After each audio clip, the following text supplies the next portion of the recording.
La Fondation Baluchon Alzheimer a été créée afin d'amasser des fonds pour développer les services aux aidants qui prennent soin d'un proche atteint de la maladie d'Alzheimer. Solitude, désespoir et épuisement. Les aidants qui prennent soin des personnes atteintes de la maladie d'Alzheimer vivent quotidiennement des situations difficiles. Jour après jour, ils doivent soutenir un conjoint, un parent ou un ami face à cette terrible maladie dégénérative qui touche une personne sur 3 âgée de plus de 85 ans. Devant les besoins des aidants, l'organisme Baluchon Alzheimer a été créé en 1999 afin d'offrir un service novateur de répit et d'accompagnement à domicile. Le rôle des baluchonneuses, comme elles se font appeler, est de prendre la place d'un aidant et d'assurer tous les soins nécessaires auprès d'une personne atteinte d'Alzheimer dans son milieu de vie 24 heures sur 24 durant une période moyenne de 10 jours consécutifs. Selon moi, là, une baluchonneuse, c'est quelqu'un de très, très généreux de son temps et de son cœur. Ce sont des femmes. Chez nous, on a un baluchonneur en réserve, majoritairement, ce sont des femmes.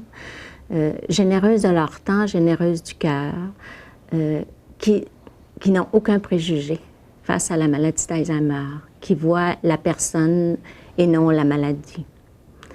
Ce sont des femmes qui sont ouvertes, des femmes qui ont une grande maturité parce qu'elles reçoivent énormément de confidences. Ce n'est pas une approche mécanique qu'on s'intéresse à une maladie et puis un traitement, un diagnostic et un traitement.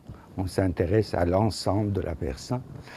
Alors, je pense que c'est l'aspect qui m'impressionne le plus. C'est d'introduire une autre approche de soins. En plus de permettre à un aidant de s'accorder quelques journées de répit, les baluchonneuses remplissent un rôle encore plus important d'accompagnement des aidants. Les 24 premières heures sont essentielles pour la réussite d'un baluchonnage à ce niveau. Pendant les 24 heures, l'aidant peut voir la façon dont on entre en contact avec son proche. La personne atteinte voit que son proche est d'accord avec notre présence. Et nous, ça nous permet de voir l'interaction entre les deux. Ça, c'est une partie. Alors, pendant les 24 heures, on observe.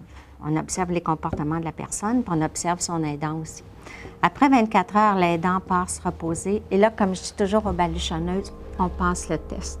Pendant que l'aidant profite de sa période de répit, le travail spécifique de la baluchonneuse commence véritablement. Elle observe, analyse les comportements difficiles dont l'aidant lui a fait mention, expérimente diverses stratégies et en note les effets dans un journal d'accompagnement destiné à l'aidant.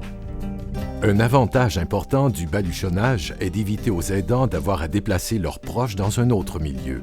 Compte tenu de leurs conditions, les personnes atteintes de la maladie d'Alzheimer ont besoin de la plus grande stabilité possible, sans quoi elles sont facilement désorientées et elles risquent de perdre plus vite leur capacité cognitive. Les personnes atteintes perdent le sens de l'orientation dans le temps, dans l'espace par rapport aux personnes. C'est chez elles qu'elles sont le mieux. C'est chez elles que la maladie va moins évoluer. Ça, il faut vraiment qu'on fasse tout en notre possible pour les garder à domicile, mais permettre à l'aidant aussi d'avoir un réseau pour garder son proche à domicile, puis aller se reposer. Le chemin Alzheimer, c'est un chemin extrêmement difficile qu'on ne peut pas traverser en solitaire. Je pense que l'existence du baluchon, c'est déjà un message pour les aidants.